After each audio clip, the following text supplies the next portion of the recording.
Buenas noches con todos nuevamente. Como lo indicó el señor Wilmer, mi nombre es Fernanda Mercado, yo soy psicóloga. Y bueno, el día de hoy y el día de mañana vamos a estar compartiendo estas horas para ampliar un poco nuestros conocimientos, de repente reforzar algunos temas que son importantes en nuestro trabajo. Entonces, veo que no somos muchas personas, entonces de repente les agradecería si por el chat pudieran ir comentando o si es que alguno quiere activar su micro y comentarnos en qué lugar labora y cuál es su trabajo, ¿no? Si son de repente, no sé si también tenemos colegas, médicos, enfermeras, obstetras, tengo entendido que vamos a estar bastantes profesionales, entonces me gustaría que al menos por el chat, por favor, me puedan comentar e ir viendo, ¿no? Con qué profesionales estamos contando. Buenas noches, Evelyn, buenas noches, Ana. Por favor, les agradecería que me vayan comentando.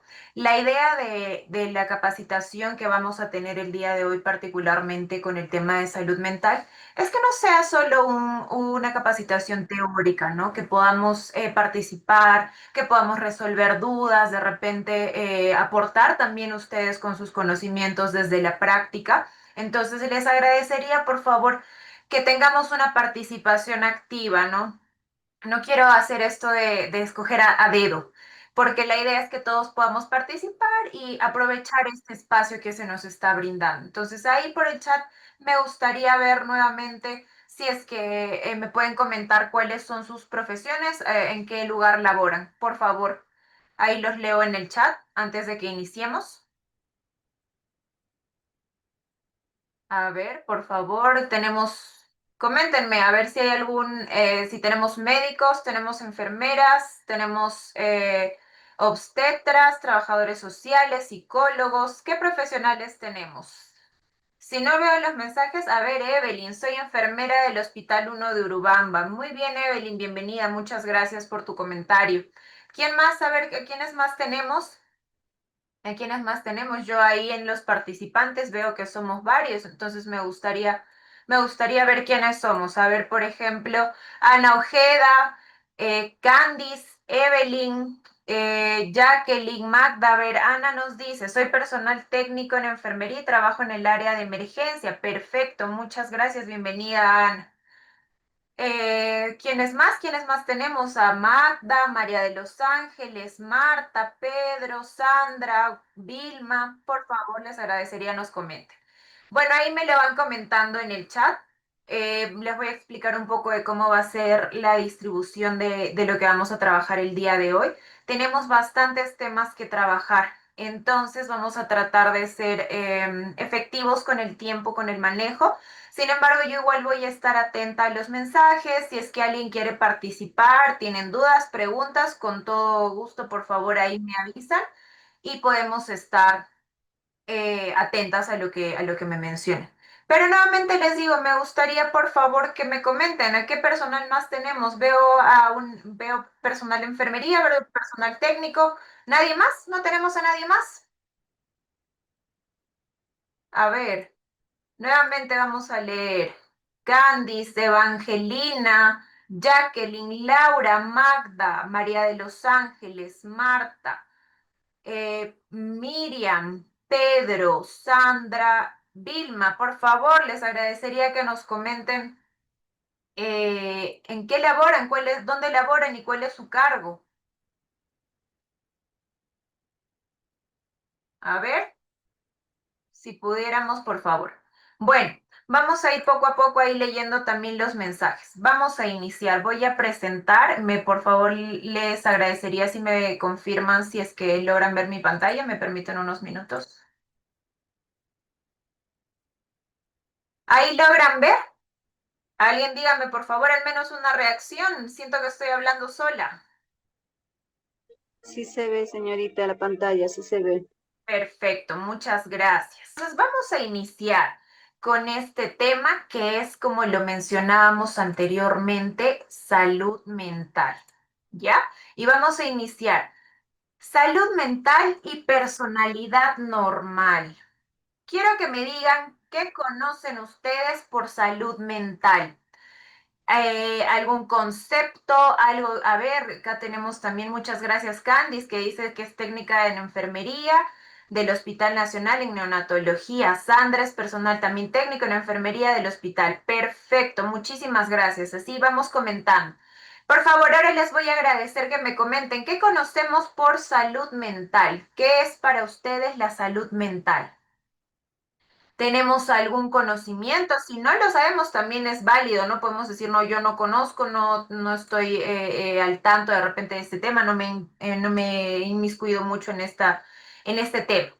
A ver, ya somos más personas, vamos conectándonos muy bien. Buenas noches con todos, buenas noches a los que se están conectando. Por favor, les agradezco. ¿Qué es salud mental para ustedes? Si no, yo llamo, por favor, y se supone que todos estamos.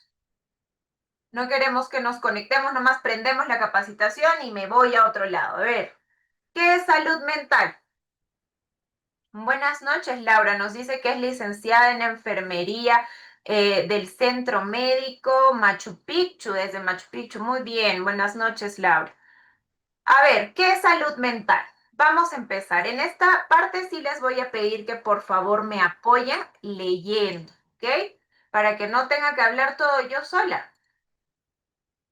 A ver, ¿qué es la salud mental? Vamos a tener algunas definiciones según varias definiciones de autores, ¿no? Entonces, a ver, de repente alguien que nos haya respondido en los mensajes, no sé si Laura nos puedes ayudar leyendo la primera definición, por favor.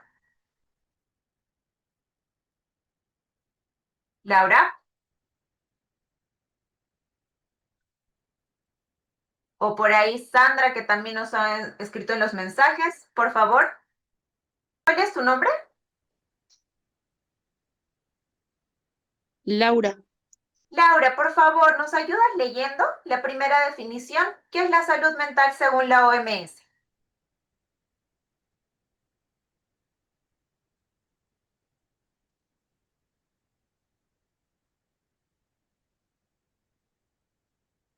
ya. Según la OMS, la salud mental es un estado de bienestar en el cual el individuo es consciente de sus propias capacidades, puede afrontar las tensiones normales de la vida, trabajar de forma productiva y fructífera y contribuir. Perfecto, muchas gracias, Laura. A ver, ¿quién más está por ahí en el chat? Permítanme un segundo. Sandra. Sandra, ¿nos puedes ayudar Hola, leyendo?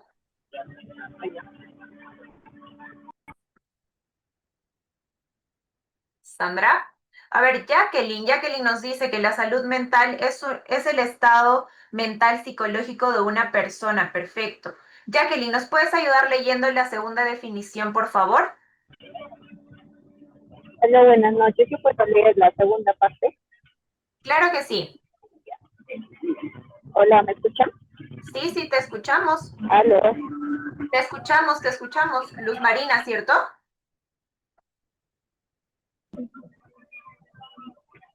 hola. Luz Marina, sí te estamos escuchando. Ya, según la OPS, la salud mental no solo es la ausencia de trastornos mentales, sino que se refiere a un estado de bienestar en el cual las personas pueden realizar sus habilidades, manejar el estrés normal de la vida, trabajar productivamente y contribuir a su comunidad. Gracias. Perfecto. Muchísimas gracias, Luz Marina. Entonces, ya estamos viendo más o menos que las dos de primeras definiciones son bastante similares. De igual forma, la APA nos dice, la salud mental implica el bienestar emocional, psicológico y social. Afecta la manera en la que pensamos, sentimos y actuamos en nuestra vida diaria e influye en la forma en la que manejamos el estrés. Y asimismo el MINSA nos dice que algo muy importante, que la salud mental es parte integral de la salud de toda persona e implica un estado dinámico que permite al ser humano desplegar sus capacidades cognitivas, afectivas, relacionales para desenvolverse en la vida y afrontar dificultades. Entonces, como algo en común que podemos encontrar en todas las definiciones, es que la salud mental va a ser un estado de bienestar completo. No solamente significa el no estar enfermo, así como en general en la definición de salud como tal, vamos a ver que la salud mental no es solo el no estar enfermo, sino que también es poder desenvolvernos adecuadamente en los diferentes ámbitos de nuestra vida. En la parte afectiva, cognitiva, social, son muchos factores los que van a influir. Entonces, ya conocemos qué cosa es la salud mental y ahora vamos a ver la importancia de la salud mental en la atención primaria de salud. Entonces, ¿qué es la atención primaria en salud, no? Es el primer canal por el que los usuarios llegan a ser atendidos en el ámbito de la salud. Entonces, ¿por qué diríamos nosotros que la salud mental es importante dentro de esta atención? Primeramente, porque nos va a permitir detectar de forma temprana y oportuna problemas emocionales y trastornos mentales. Nos va a permitir prevenir complicaciones y cronificación de las enfermedades de salud mental. Podemos también nosotros desde la atención primaria de salud, podemos promover estilos de vida saludables y resiliencia. También vamos a poder reducir estigmas asociados a los problemas de la salud mental. Lamentablemente, hasta el día de hoy, el tema de la salud mental sigue siendo un tabú en muchas personas, ¿no? Que si voy a hacerme atender por psicología, por psiquiatría, ya es porque estoy loco, porque estoy loca. ¿Cierto o no? Muchas personas evitan asistir a consultas, evitan preguntar, acercarse a solicitar ayuda por estos temas, porque todavía existe este tabú en el área de la salud mental. Entonces, ¿quiénes vamos a ser también los encargados de reducir estos estigmas? Somos nosotros, es el personal que está en directa atención con los usuarios. Y finalmente, también desde la atención primaria, vamos a favorecer la equidad al acceso de servicios de salud, que todos también puedan ser atendidos en el área de salud mental. Entonces, decíamos, ¿no? Que la atención primaria en salud es la puerta de entrada al sistema sanitario, es decir, es el primer canal que nosotros tenemos cuando el usuario va a ser atendido en el área de la salud. Por ello, es muy importante la labor que nosotros vamos a desempeñar y no solo es el personal asistencial quien tiene un rol dentro de esto, sino también el personal administrativo. A veces pensamos que no, que eso no influye, que no importa, pero realmente sí es muy importante que todo el personal, tanto asistencial como administrativo, esté involucrado en el tema de la salud mental. Entonces, ¿de qué se va a encargar el personal asistencial? Ya sean los médicos, psicólogos, enfermeras, obstetras, técnicos en enfermería, de repente si tienen trabajadores sociales en algunos lugares, si tenemos nutricionista, todo el personal asistencial. ¿De qué se va a encargar? En primer lugar, de la detección temprana y oportuna. Nosotros vamos a dar también herramientas a los usuarios para que puedan identificar síntomas que puedan estar relacionados con un problema de salud mental. Nosotros tenemos que tener también esos recursos, ¿no es cierto? Poder identificar si una persona de repente está acudiendo a consulta con otro motivo, porque no sé, tiene dolores constantes de cabeza, tiene estrés crónico, fatiga. No está viniendo a decirme tengo depresión, tengo ansiedad, está viniendo por otros problemas, pero yo también tengo que tener las herramientas para poder identificar estas situaciones, como lo dice, de forma temprana y oportuna. Otro rol muy importante que tenemos nosotros como personal asistencial es la prevención y promoción. Como ya sabemos nosotros, en la atención del primer nivel, en la atención primaria en salud, uno de nuestros roles más importantes, de nuestras funciones más importantes, es la prevención y la promoción. Prevenir enfermedades y promover la salud, es decir, promover estilos de vida saludables, buenos hábitos, hábitos de autocuidado, el fortalecer, no sé, habilidades sociales y también promover las redes de apoyo, ¿no? En las familias, en las comunidades. Entonces, este también es un punto muy importante. Aparte de eso, pues, ¿no? También está que el personal asistencial debe brindar una atención integral, considerando no solo al paciente por la enfermedad o por la situación que está presentando, sino considerar al usuario como un todo, que puede presentar de repente no solo problemas físicos, sino también emocionales o sociales. Entonces es importante que también tengamos en cuenta nosotros esos puntos. Y por otro lado, ¿no? El personal administrativo, como les decía en un inicio, a veces pensamos que no, que ellos no tienen nada que ver con el área de la salud mental, cuando es todo lo contrario. ¿Por qué? Porque en primer lugar, ellos van a permitir brindar una atención humanizada desde el primer contacto. Cuando pasan por admisión, por ejemplo, pasa muchas veces y somos seres humanos, podemos tener de repente un mal día, tenemos problemas, conflictos en el área laboral, social, lo que fuera, y estoy yo de mal humor, yo soy quien atiende una admisión. Viene el paciente que de por sí está viniendo con una carga emocional intensa y yo lo trato mal. Ese primer contacto que hubo con el sistema de salud va a generarle rechazo al usuario y probablemente ese usuario se va a ir. Va a decir, no, yo para qué vengo acá a hacerme atender si me van a tratar mal, seguramente el médico también me va a tratar mal, la enfermera, los técnicos, el psicólogo, no, yo para qué vengo, mejor me voy. Entonces, sí es importante, nos damos cuenta que desde el personal administrativo existe este conocimiento en salud mental. Por otro lado, también va a permitir mejorar el clima organizacional, que nosotros tengamos conocimiento sobre lo que es salud mental. También nos va a ayudar de forma individual, no solo para las otras personas, sino para nosotros también.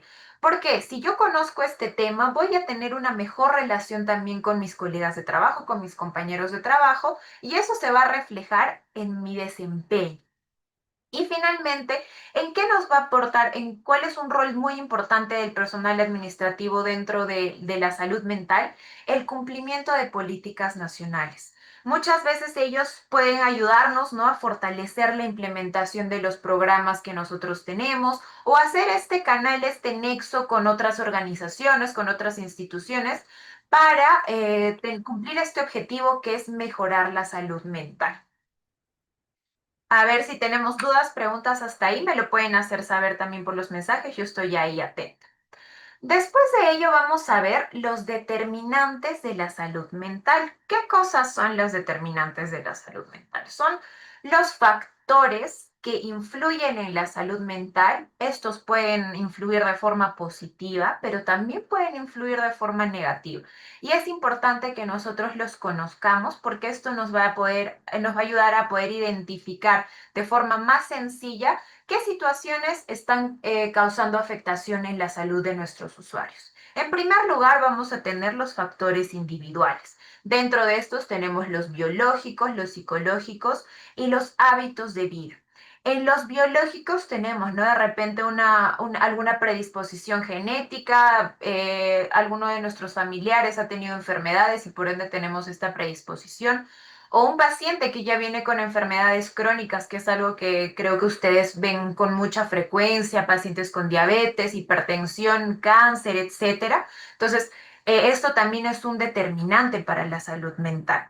Y también la parte, como les decía, psicológica, por ejemplo, la autoestima, la resiliencia, si esta persona tiene o no un estilo adecuado de afrontamiento, las habilidades sociales que puedan tener.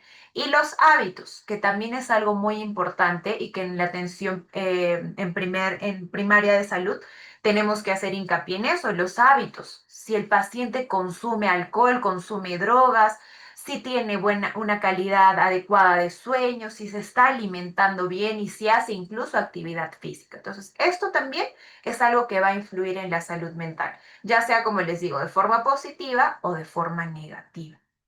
Por otro lado, vamos a tener los factores, los determinantes familiares. Por ejemplo, vínculos afectivos en la infancia, ¿no? ¿Cómo ha sido mi relación con mi familia durante mi infancia? Si ha habido violencia en el ámbito familiar o si hay de repente todavía violencia en el ámbito familiar. ¿Cómo hemos sido criados, los estilos de crianza? Si hemos sido de repente criados con un estilo muy autoritario o muy permisivo por el contrario y si la familia también significa una red de apoyo. Después vamos a tener los determinantes sociales y comunitarios.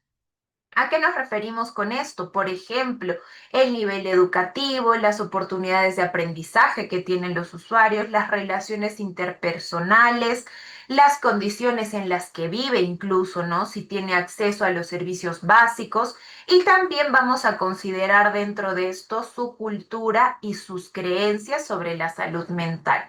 Hay muchas personas, como les digo, que todavía tienen muy estigmatizada esta idea de la salud mental, que de repente ellos consideran que esto no es algo importante o no es un tema problemático de repente. Entonces, esto también tenemos que verlo como un factor determinante de la salud mental. Luego tenemos los factores económicos y laborales, es decir, si tienen las personas, si tienen empleo, tienen las condiciones de trabajo adecuadas, el nivel socioeconómico que tienen y los accesos a recursos que puedan tener o cómo se perciben ellos socialmente. Entonces, estos factores también van a influir.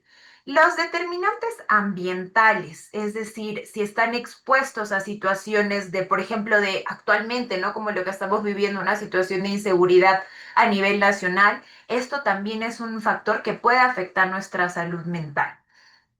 Finalmente vamos a tener el determinante del sistema de salud. Si tengo acceso al sistema de salud, si puedo asistir a mis consultas con regularidad, si el personal que me atiende también está capacitado para brindar una atención de calidad. Entonces, todos estos factores van a influir en la salud mental, como les digo, de forma positiva o negativa. Ahora, el siguiente tema que vamos a ver es la personalidad. A mí me hace un poco de ruido esto de la personalidad normal, pero es como lo llamamos comúnmente. Sin embargo, vamos a ver que hay un poco de debate, ¿no? En este tema de la personalidad normal, esta palabra en particular. ¿Por qué? Porque lo que para mí puede ser normal, probablemente para otra persona no lo sea. Entonces lo podríamos ver más bien como una personalidad adaptativa. Vamos a empezar por ahí. Entonces quiero que ustedes me vayan diciendo si conocen sobre este tema, si tienen dudas, preguntas, por favor, ahí yo los estoy leyendo. Somos ya bastantes personas. Y les iba diciendo, por favor, para los que recién se están conectando, que les agradecería mucho que nos puedan poner en los mensajes qué cargo ocupan, cuál es su profesión y en qué lugar están laborando actualmente. Entonces, para tener en cuenta también esa información. Continuamos. Como les decía, vamos a ver esto de la personalidad normal. ¿Qué es la personalidad? La personalidad va a estar definida como un conjunto de patrones o rasgos relativamente estables. ¿Por qué digo relativamente? Porque estos pueden variar frente a ciertas situaciones. Patrones de pensamientos, de emociones y conducta que son característicos de una persona y que nos permiten adaptarse de una forma flexible y funcional al entorno, es decir, las características únicas que me hacen ser quien yo soy. ¿Está bien? Entonces, para que hablemos de una personalidad, como les decía, entre comillas, normal o mejor dicho, adaptativa, vamos a decir que tiene que existir coherencia entre lo que la persona siente, piensa y hace. Y que también hay flexibilidad para afrontar ciertas situaciones. Se mantiene un adecuado nivel de control de impulsos, es decir, yo puedo controlar esos impulsos que naturalmente surgen en todas las personas y que puedo regularme emocionalmente. Ahí Janet nos dice que ella es personal técnico del Hospital 1 de Urubamba. Muchas gracias, Janet, bienvenida. Y finalmente vamos a decir que cuando presentamos o tenemos una personalidad normal o adaptativa, se van a lograr relaciones interpersonales satisfactorias.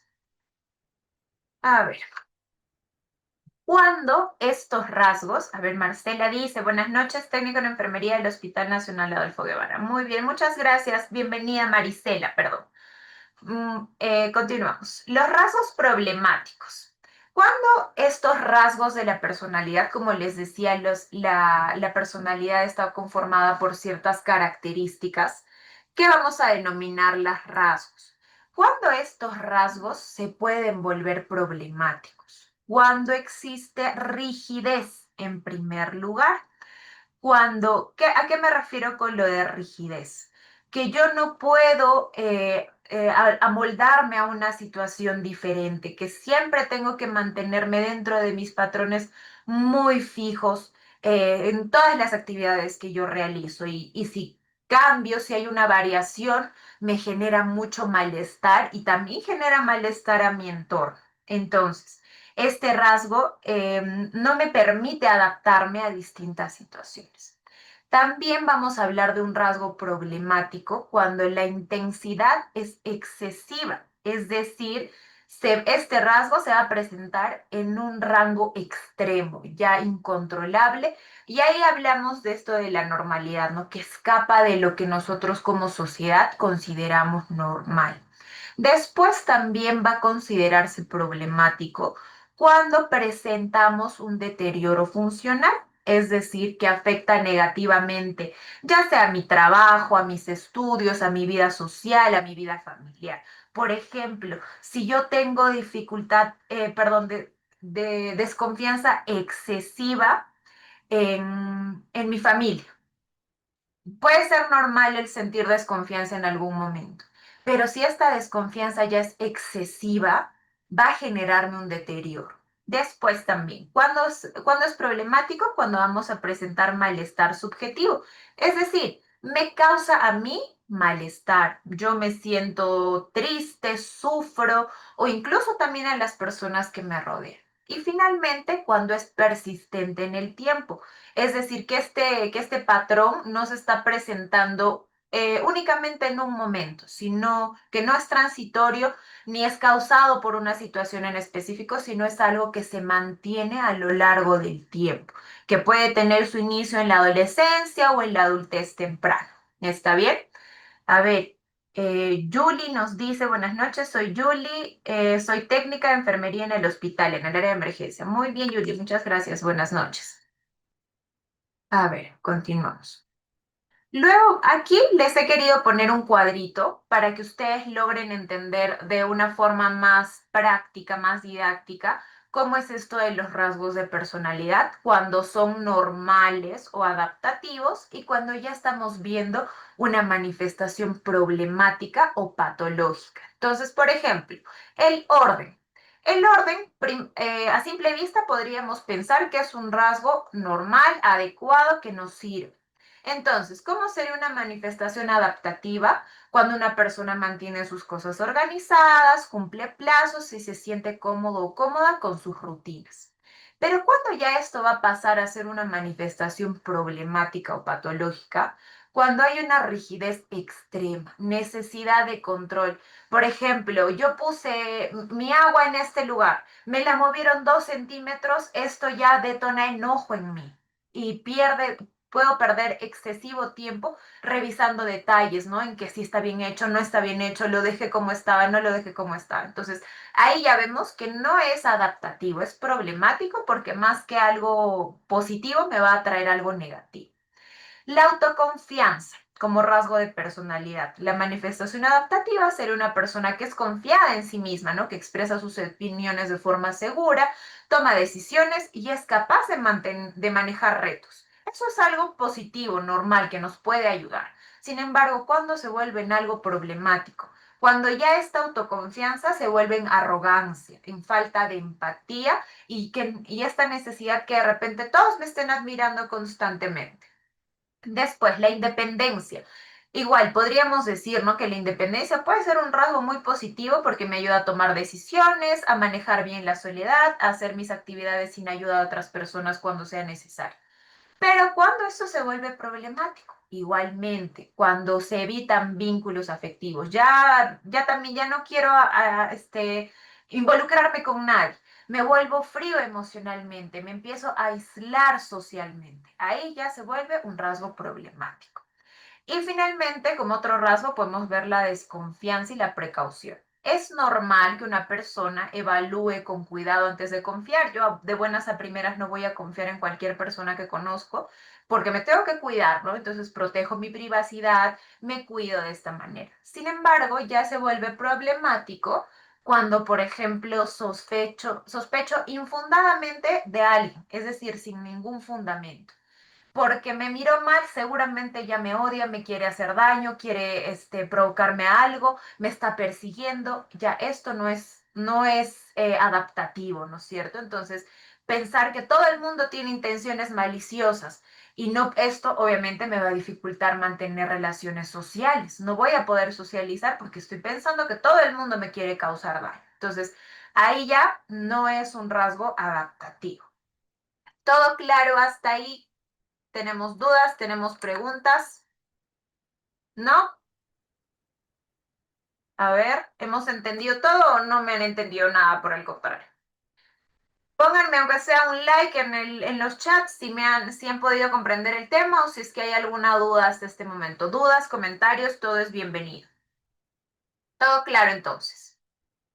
Ok, vamos a continuar con el siguiente tema. La valoración, si se entiende todo claro, muy claro. Perfecto, muchas gracias para quienes están ahí comentando. Ahora vamos a pasar al siguiente tema, que es valoración en salud mental.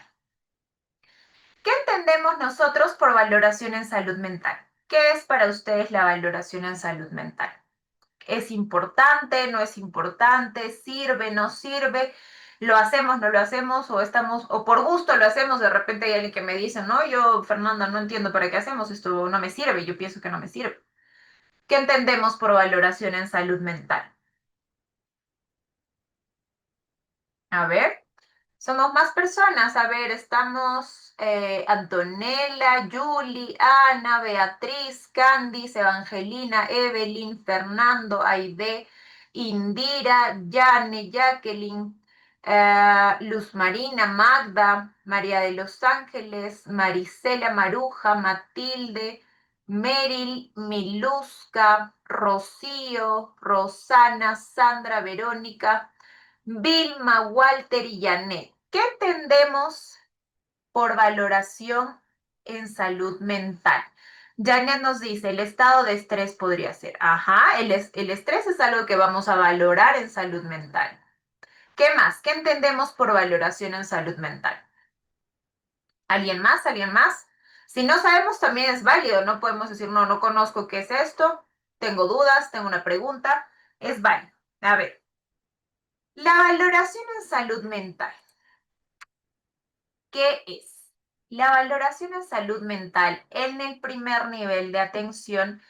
A ver, dice, Jacqueline nos dice, es la recopilación de información de una persona. Perfecto, muy bien. Es identificar, exacto, Luz Marina, es identificar, muy bien. Muchas gracias. Entonces, la valoración en salud mental en el primer nivel, Evelyn nos dice, es la evaluación para comprender el estado emocional. Muy bien, muy bien, muy bien. Ahí tienen muy buenas ideas. Perfecto. Entonces, la valoración en salud mental en el primer nivel de atención es el proceso de identificación, como lo decía Luz Marina, exploración y análisis inicial del estado psicológico, emocional y social de una persona que consulta en un establecimiento de salud. Va a tener como primer objetivo detectar tempranamente problemas o riesgos en salud mental, brindar apoyo inmediato y si es que corresponde, también tenemos que hacer la derivación si es necesario. Entonces, los principales objetivos dentro de lo que es la valoración en salud mental, ¿cuáles van a ser? Identificar señales de alarma. Llega un paciente, un usuario a nuestra consulta en el área que nosotros estemos trabajando y nos empieza a indicar, por ejemplo, que sabe que, licenciada, sabe que, doctor, ya estoy cansado, he pensado que por gusto estoy viviendo. ¿Qué es eso? Ya está presentando de repente una señal de ideación suicida. Probablemente sí, no lo va a decir en consulta psicológica, pero tal vez en nuestra consulta, cuando nosotros estamos trabajando con el paciente, nos lo va a mencionar. Entonces, una de nuestras funciones, de los objetivos que tenemos, es identificar estas señales de alarma. Luego de eso, tenemos que evaluar la severidad de estos signos, de estos de estos síntomas que puede estar presentando la persona. Son leves, son moderados, son graves. ¿Por qué? Por ejemplo, retomando el ejemplo de la ideación suicida. Puede venir una persona que me diga, sí, he pensado de repente en que pues ya no quiero seguir viviendo. Pero viene de repente tal vez después y me dice, ¿sabe qué? Ya he pensado que sí, que tal vez el próximo mes o voy a dejar unas cosas ya listas y puedo estar haciéndolo ya. Y viene otra persona en otra ocasión y me dice, no, ¿sabe qué? Yo ya he pensado que lo voy a hacer así, así, así, de esta manera, y voy a usar esto y voy a usar esto y lo voy a hacer tal día. Entonces, los tres casos que les explico son una señal de alerta, de alarma. Sin embargo, se dan cuenta que es en diferentes niveles. ¿Por qué? Porque en el primer nivel puede ser de repente, entre comillas, leve. Tiene ahí la idea, el pensamiento que está rondando por su mente, pero después ya está como planificando más o menos, ya está pensando en cómo lo haría, cuándo lo haría. Y en el más grave ya vamos a ver que tiene un plan específico, detallado, ya sabe cómo lo va a hacer. Entonces, obviamente, esta señal de alerta es mucho más grave y tendrá que actuar de una forma diferente. Después, el siguiente objetivo es decidir si podemos manejar el caso que se nos está presentando, si se puede manejar dentro del primer nivel o si requerimos derivarlo, ¿no? Porque tal vez este paciente necesita atención más especializada, necesita tratamiento psiquiátrico a la par, etcétera. Entonces, ahí vamos a decidir nosotros si también podemos manejar este caso o si necesitamos derivar. Y finalmente, también uno de los objetivos es que necesitamos nosotros planificar el seguimiento, la intervención o la derivación del caso que se nos está presentando. ¿Cuáles son las características? La valoración en salud mental es integral, es decir, evalúa síntomas clínicos, factores personales, familiares, sociales y culturales. Como les decía, no es solo el que evalúe, por ejemplo, si yo veo a un paciente que me dice, tengo dolor de estómago y dolor de cabeza y está, luego yo veo que está solo, que no tiene ninguna persona que venga y lo acompañe, que de repente está teniendo unos hábitos muy poco saludables. Entonces, es evaluar el conjunto, todos los factores que hemos visto en un inicio, todos los determinantes de la salud mental. Y otra característica de la valoración en salud mental es que esta debe ser breve y práctica. Se adapta al contexto de la atención primaria. Yo de repente en la atención primaria, cuando el paciente viene a consulta, no voy a tener 45 minutos, una hora para evaluarlo. Entonces tengo que ser breve, pero tengo que ser práctico con esto, ¿no? Tratar de usar todos mis recursos para lograr esta evaluación. La valoración tiene que ser preventiva y promotora, como lo hemos visto. Tenemos que enfocarnos en prevenir las enfermedades y promover la salud. Y finalmente, dentro de la valoración en el primer nivel, como les decía, es el primer contacto. Mi paciente, por ejemplo, ¿no? De repente yo recibo una paciente, una gestante, que viene para sus controles de su embarazo. Y dentro de lo que me va comentando, yo noto una señal de alerta. Me dice que no, que mi esposo me trata mal, me pega, no me da lo necesario para yo poder sostenerme, no me deja trabajar. No vino por atención psicológica. En mi atención en la evaluación que tuvo, me empieza a mencionar estas señales. Entonces yo ahí tengo que realizar esta valoración, porque yo ya identifiqué algunas señales de alerta, ¿no es cierto? Entonces, ¿qué decisiones tengo que tomar? Si es que sé, como les decía, si se puede manejar, si necesito derivar, ¿qué es lo que tengo que hacer en base a estas señales de alerta que yo estoy identificando? ¿Cuáles son ahora los componentes de la evaluación o de la valoración en salud mental?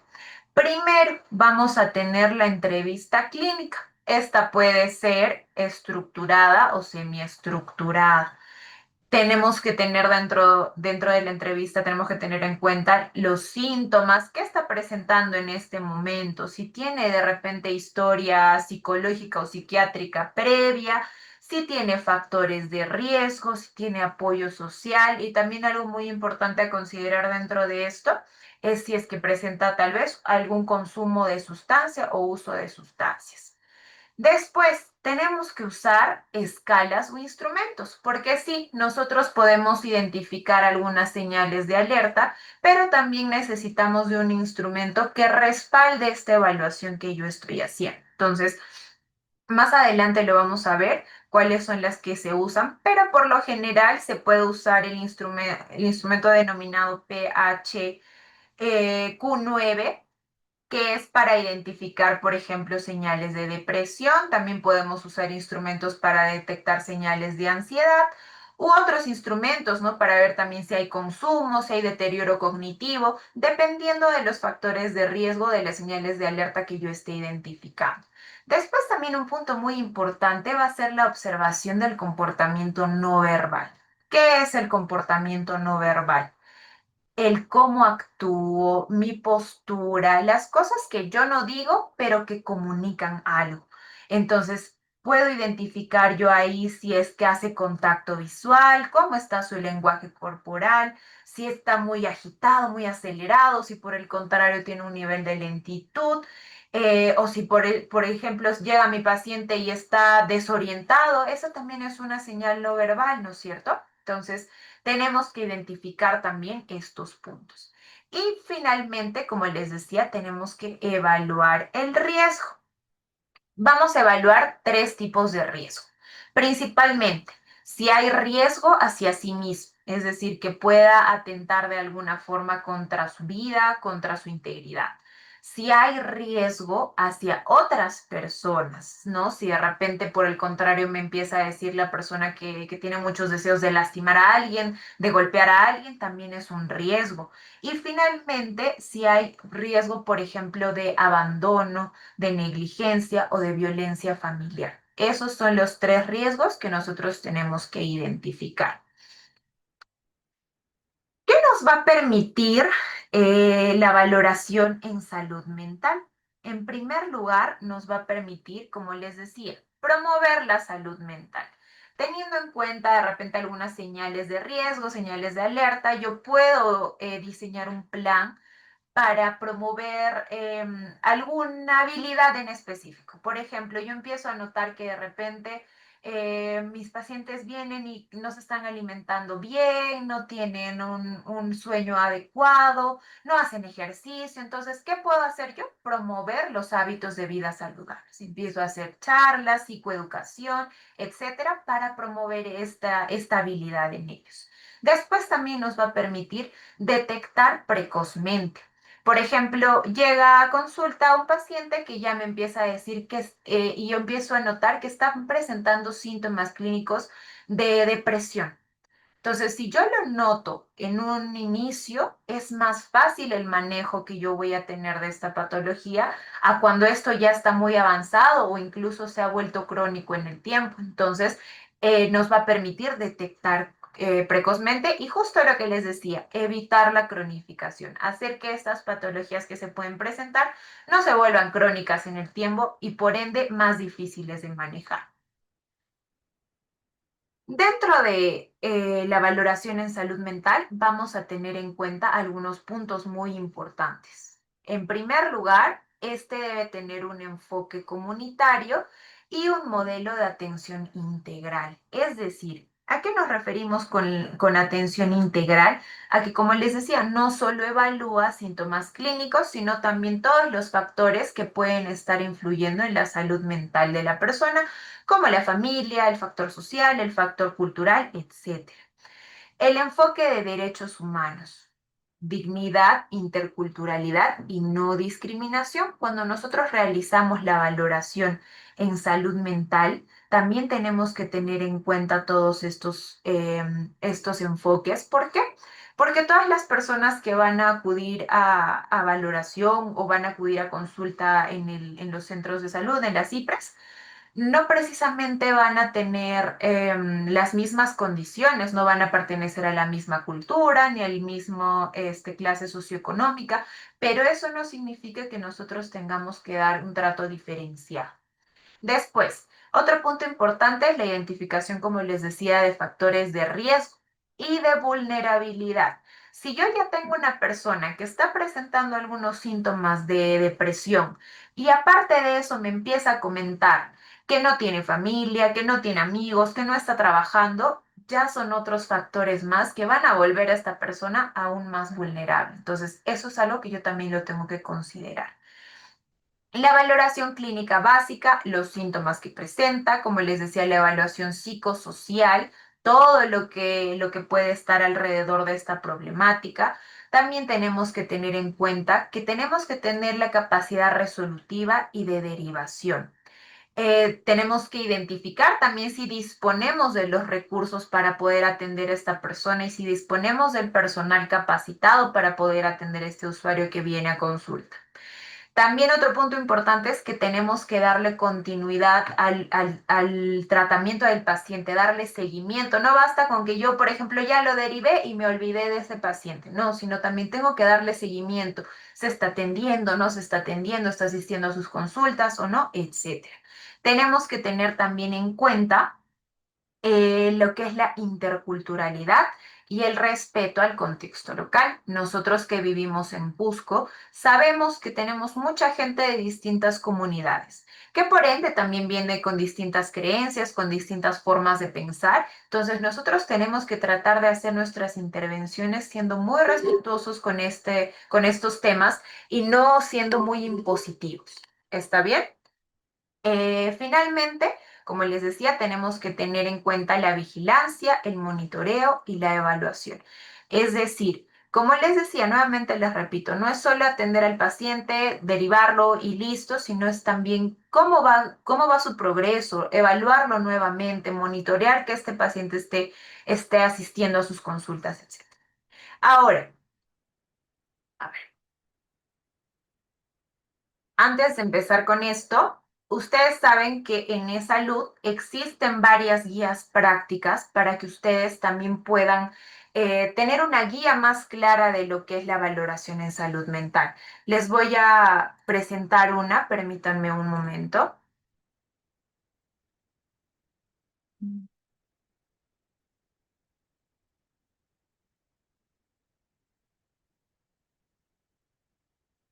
Aquí está. Por favor, me confirman si pueden visualizarlo. ¿Se está viendo? ¿Sí? ¿Lo logramos ver? ¿Hola? Sí se visualiza. Perfecto, muchas gracias. Entonces, tenemos primero, muchas gracias. Tenemos la guía práctica clínica para el tamizaje y el manejo en, por ejemplo, el episodio depresivo en el primer nivel de atención. Esta guía nos va a indicar paso a paso qué es lo que nosotros tenemos que hacer en la valoración en los episodios depresivos.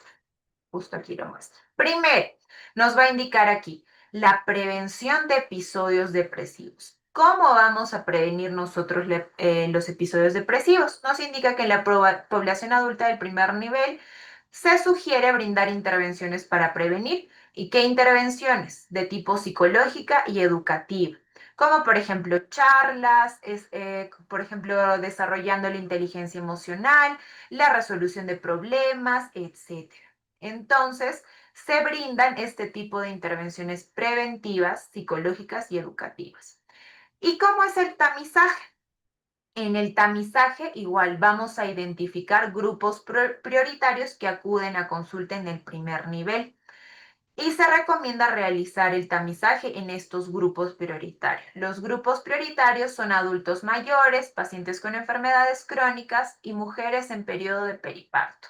Entonces, ¿qué se va a hacer? ¿Cuál es el tamizaje que nos indica la normativa que tenemos que aplicar? Como les decía, el PHQ9 Y este tamizaje lo puede realizar cualquier persona en el primer nivel de atención, cualquier personal asistencial del primer nivel de atención que tenga la oportunidad de atender al paciente. Es decir, no tiene que, como les decía, el paciente pasar por consulta psicológica específicamente para que yo pueda realizar ese tamizaje. Si yo noto alguna señal, si yo noto que es un grupo prioritario, voy a aplicar el tamizaje. ¿Está bien? Entonces, ¿pero qué necesitamos para eso? Que el personal esté capacitado para poder aplicar este tamizaje, conocer qué es el tamizaje y conocer qué debemos hacer en esos momentos. Entonces, ya apliqué yo mi tamizaje. La puntuación nos indica, ¿no? Si se obtiene una puntuación mayor o igual a 10, ya es un caso positivo. Y cuando yo identifico un caso positivo, ¿qué tengo que hacer? En primer lugar, me indica que tengo que identificar si tiene ya identifiqué, ¿no? Es un episodio depresivo. Entonces, primero voy a identificar si este paciente tiene, según los criterios del CIE-10, puede estar presentando algunos síntomas también de un episodio de depresión bipolar. Y si no, luego tengo que identificar la gravedad del episodio, si es un episodio depresivo leve, si es un episodio depresivo moderado o si es un episodio depresivo severo. Entonces, en esta guía vamos a ver, como les estoy enseñando en este momento, el paso a paso de cómo tenemos que manejar estas situaciones. Se las voy a dejar también al final para que la puedan revisar, la puedan leer con más calma. Y aquí también lo tenemos de forma resumida en el flujograma. ¿Cómo es que tenemos que hacer? Aplico el tamizaje a los grupos prioritarios. Si tengo un puntaje positivo, ¿qué debo hacer? Si tengo un puntaje negativo, ¿qué debo hacer? E incluso me va a indicar aquí cómo tengo que manejar en el primer nivel un episodio depresivo leve. Ya sea si voy a trabajar con psicoterapia o si voy a trabajar con terapia farmacológica, nos dice el paso a paso de cómo yo tengo que manejar este tipo de situaciones. ¿Está bien? Entonces, hasta ahí tenemos alguna duda, alguna pregunta, por favor. Yo los leo, los escucho. Si queremos hacer también alguna acotación, si de repente nuevamente les digo, ¿no? Tal vez estoy hablando solita y nadie me está prestando atención, no les ha quedado claro. Yo los leo, los escucho, por favor. Hasta este punto tenemos dudas, preguntas. ¿Todo claro?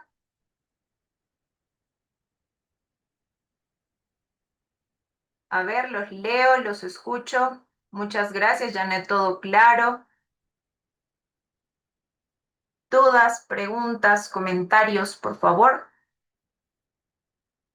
Marisela está claro, perfecto. ¿Alguna otra duda, preguntas, comentarios? A ver, entonces, yo les voy a hacer algunas preguntas. Vamos a hacer un casito muy breve, muy breve. El caso es un paciente de 40 años. A ver, permítanme. Que acude a consulta refiriendo dolor de estómago, ardor, dolor de estómago, y dentro de la entrevista nos menciona que presenta consumo de alcohol de forma interdiaria. ¿Qué hacemos en ese caso? ¿Qué tendríamos que hacer en ese caso? Los escucho. A ver, vamos a escoger a alguien, ¿ya? A ver, alguien que no hayamos escuchado. Matilde Pino está. Matilde.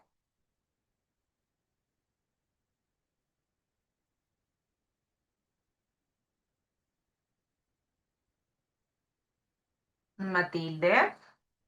A ver, alguien más. Verónica Romero. ¿Está presente Verónica?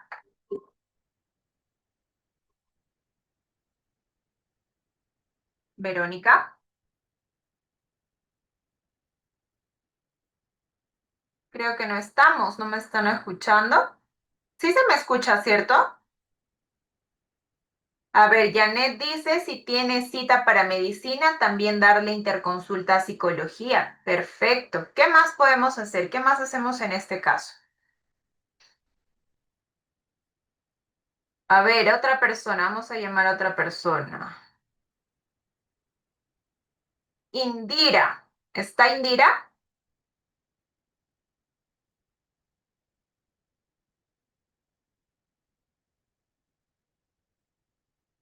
Indira, ¿estás presente?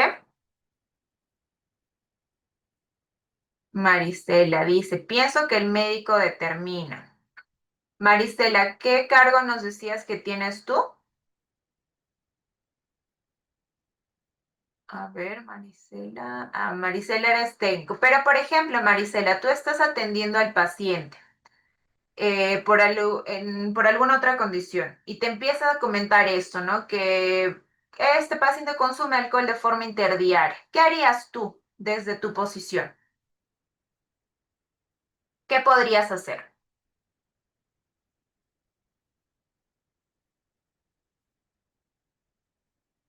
Si deseas, puedes encender tu micro también.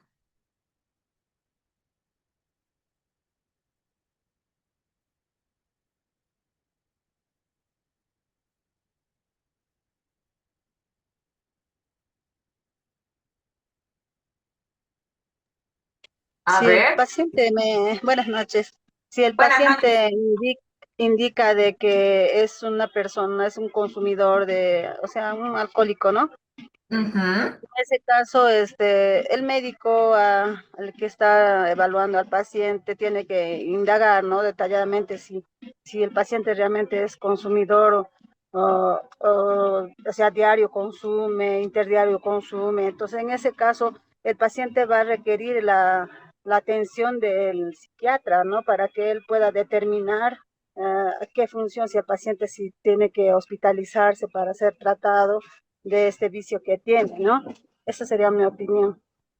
Perfecto, muchas gracias, Ana. Claro que sí. Entonces, pero nosotros, como personal asistencial, igual tenemos la labor de identificar, como les decía, todas estas señales de alerta. De repente al médico no se lo mencionó en la consulta, pero a mí cuando estoy haciendo otra atención con el paciente me lo menciona. Entonces, es importante que yo tenga en cuenta todas estas señales de alerta, de alarma, que yo pueda observar en el paciente o en los pacientes para poder identificar qué puedo hacer al respecto, ¿no es cierto? Entonces, bueno, hemos llegado al segundo tema. Vamos a tomarnos un break de 5 minutos y les voy a agradecer por favor que cuando regresemos vamos a estar más activos, por favor. Necesitamos estar más activos, más participativos. Entonces, siendo las 7:13, en 5 minutos regresamos y continuamos con los demás temas que nos quedan pendientes. ¿Está bien? Sí, Respóndanme con un like, aunque sea en los comentarios, para saber que están escuchándome, que ahí están. disculpe, ¿me Y escucha? estamos presentes. Marisela. Buenas noches. Bueno, iba a opinar, pero es Claro que sí, te también como lo escuchamos. que dice mi compañera, ¿no? En Ujú. ese caso, como usted dice, de repente se le olvidó decirle al doctor, o si, como dice que ya es un paciente que toma constantemente, tendría que apoyarle y decirle, ¿no? Que saque cita y ya no con el psicólogo, sino con el psiquiatra, para que le pueda ayudar, porque muy aparte que a él también le está afectando el tomar, pienso que también en casa también ya es un poco incómodo, ya sea para la esposa o esposo, ¿no? Dependiendo de la persona y los hijos, porque todas esas cosas afecta a toda una familia y no solamente los esposos, hijos, sino al contorno que pueda tener hermanos o papá, puede ser una persona también agresiva, porque a veces cuando toman son agresivos y no se dan cuenta lo que dicen, o muchas veces se dan cuenta también algunos lo que están, em, por decir, insultando, ofendiendo a sus hijos, y después pues es el arrepentimiento que tengo un amigo que es así, ¿no? Entonces veo que no solamente él está siendo afectado, sino los hijos, y ellos también están dañados psicológicamente, alterados al verlo al papá de esa forma.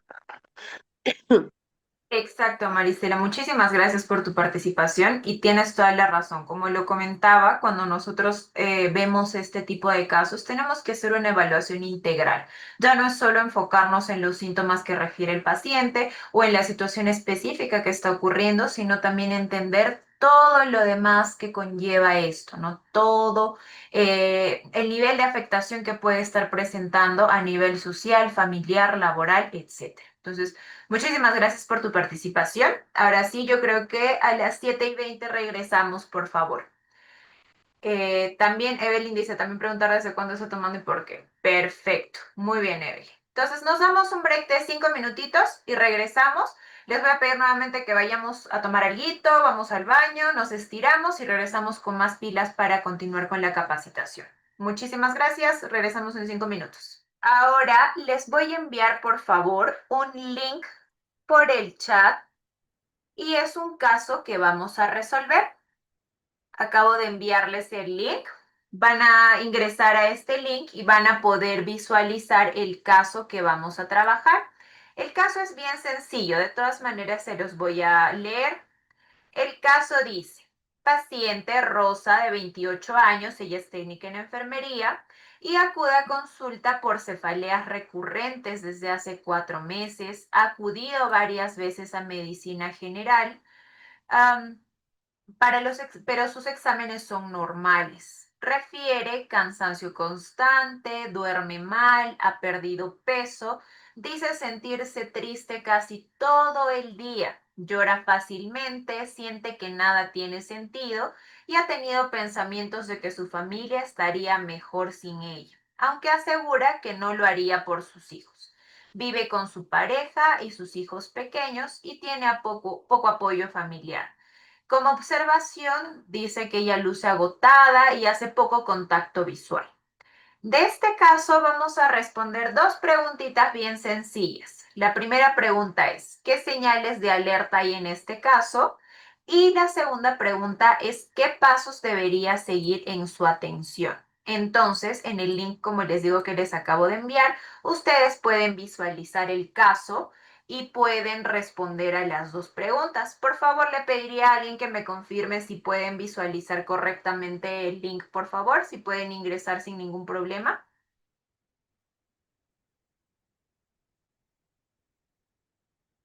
Hola.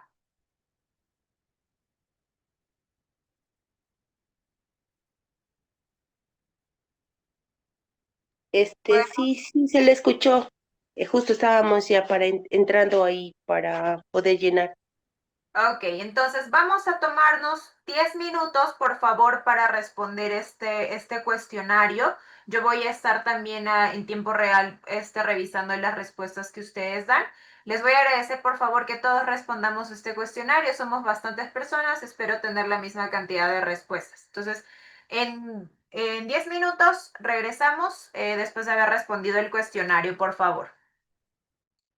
Muy bien, listo. Terminamos entonces. Muchas gracias a todos los que han respondido el cuestionario. Vamos a revisar algunas de las respuestas que ustedes han dado, ¿no? Como les decía, el caso es de esta paciente Rosa. Entonces, primero nos ponen que qué señales de alertas hay, nos ponen que es un cuadro de depresión, ¿sí? Nos ponen la manifestación de que nada tiene sentido, falta de acompañamiento familiar, signos de depresión, esas son las señales de alerta. Hay intento suicida. Más que intento podría ser ideación, ¿no? Porque todavía no ha habido un intento como tal. Después, cansancio constante, no duerme bien, pérdida de peso, que está triste casi todo el día. Ponen también que el participante dice, pienso que emocionalmente se encuentra sola, sí. Presenta tristeza, soledad, melancolía, crisis existencial, cansancio, insomnio, depresión, sensible emocionalmente, episodio depresivo, aislamiento, sensibilidad emocional. ¿Y qué pasos deberíamos seguir en la atención? Requiere interconsulta psicología para terapia individual y luego familiar. Perfecto. Debería recibir medicación para la depresión y tratamiento con psicología y en caso de ser necesario también hospitalización de repente, ¿no? Debe recibir la ayuda de psiquiatría y de su entorno familiar para poder salir de la depresión. Interconsulta con psicología, muy bien. Apoyo emocional, ayudarle a pedir ayuda, terapia interpersonal, atención psicológica, muy bien. Y los pasos nos ponen también que debería recibir evaluación inmediata por el riesgo de depresión, informar y orientar a la familia, muy bien, derivación a salud mental y apoyo psicosocial. Perfecto, muy bien. Todas sus respuestas están muy acertadas, entonces bueno, me quedo tranquila porque sí estamos escuchando, entendiendo el tema que estamos trabajando. Muy bien, muchas gracias. Voy a ir revisando igual todas las respuestas que ustedes me han podido brindar. Ahora vamos a continuar con el siguiente tema que nos corresponde trabajar. Nuevamente, por favor, les voy a pedir que me comenten si se logra visualizar correctamente, ¿sí? ¿Sí podemos ver la pantalla? Sí se visualiza. Perfecto, muchas gracias. Entonces, vamos a continuar con el siguiente tema que nos corresponde, que es el enfoque multidisciplinario y la salud mental en comunidad. Entonces, ¿qué cosa es el enfoque multidisciplinario? ¿Qué nos viene a la mente? ¿Qué podemos pensar cuando escuchamos el enfoque multidisciplinario? Gracias por lo que me dicen que sí se ve. Si igual, nuevamente les comunico, tenemos el chat. Si ustedes tienen dudas, preguntas, un comentario, lo dejamos ahí por los mensajes. El enfoque multidisciplinario en salud mental es la forma de trabajo donde diferentes profesionales y actores sociales, como médicos, psicólogos, enfermeras, trabajadores sociales, obstetras, el personal administrativo, líderes de las comunidades también, participan y colaboran de manera coordinada para atender integralmente los problemas de salud mental. Ya sabemos y ya hemos estado mencionando, muy bien Evelyn dice que el enfoque multidisciplinario es el apoyo de todos los profesionales de una IPRES. Muy bien. Como les decía, ¿no? Ya sabemos que la salud mental no depende únicamente de la parte clínica, sino también de todos los factores que están asociados a este tema. Y por otro lado, ¿qué es la salud mental comunitaria? La salud mental comunitaria es un modelo que pone énfasis en la prevención, promoción, detección temprana y la intervención del entorno donde viven las personas. Puede ser en su familia, en las escuelas, en los colegios, en el trabajo o en la misma comunidad. Y no únicamente en el hospital o en el consultorio, ¿no es cierto? ¿Por qué es importante tener en cuenta estos enfoques dentro de la salud mental? En primer lugar, porque por la integralidad. Este enfoque está orientado a que nosotros debemos atender a las personas como un todo, no como una parte por una parte, sino como un todo. La parte biológica, la parte psicológica y la parte social. También es importante por el acceso y la equidad. Esto con relación a los servicios de salud mental y evitando también la centralización hospitalaria, ¿no? ¿Por qué? Porque podemos hacer intervenciones preventivas fuera de estos espacios. También es importante la prevención y la promoción. ¿Por qué? Porque esta reduce el riesgo de la cronificación de trastornos. Evidentemente es mucho más sencillo, es más factible, más trabajable el prevenir las enfermedades, el promover la salud. ¿Es más sencillo o no que yo prevenga algo a que ya lo trate? Obviamente va a ser mucho más sencilla nuestra atención si nosotros abordamos estos problemas antes de que se presenten. Después, dentro de eso también es importante la participación comunitaria, involucrando no solo a la familia, sino a todas las redes de apoyo con las que podamos contar, Por ejemplo, ¿no? Como veíamos en el caso que les mencionaba anteriormente con respecto al consumo de alcohol, no solo vamos a contar con la familia, hoy en día tenemos muchos grupos a nivel de comunidades que trabajan estos temas, grupos de jóvenes, estos grupos de alcohólicos anónimos. Hay muchos grupos a nivel comunitario que también pueden formar parte importante en el enfoque multidisciplinario. Después, igual como lo mencionábamos en un inicio, si se acuerdan, la reducción del estigma es importante en estos enfoques porque va a favorecer a que nosotros podamos hablar abiertamente de la salud mental y a que también los usuarios se animen a pedir ayuda en los casos en los que la requieren. Y finalmente es importante la eficacia del sistema, ya que mejora el uso de los recursos y distribuye las funciones adecuadamente en los distintos profesionales. Cada uno va a tener un rol muy importante dentro del abordaje de la salud mental. Entonces, vamos a ir viendo también eso. Vamos a tener algunas estrategias comunitarias clave para poder abordar los temas de salud mental. En primer lugar, vamos a tener los talleres psicoeducativos. Por ejemplo, sobre el manejo de estrés, sobre la crianza positiva, en estos temas, ¿no? De prevención de consumo de alcohol y de sustancias. Estos temas son temas que deberíamos trabajarlos desde la niñez, desde la adolescencia, para que ya sea un tema más sencillo de manejar cuando somos adultos. Después también las visitas domiciliarias son un punto muy importante. ¿Por qué? Porque esto nos va a permitir hacer el seguimiento de casos vulnerables. Si yo tengo un paciente, una paciente con un determinado diagnóstico que lo vuelve y con factores que lo vuelven más vulnerables, las visitas domiciliarias me permiten hacer este seguimiento. Después, las redes de apoyo comunitario. Como les decía, podemos no solo enfocarnos en estos grupos, sino también, por ejemplo, hacer estas alianzas con colegios, con municipalidades, inclusive nosotros en el Perú en general somos una comunidad católica en su mayoría, entonces también podemos hacer alianzas con estas comunidades de líderes de grupos católicos para poder llegar de mejor forma a toda la población.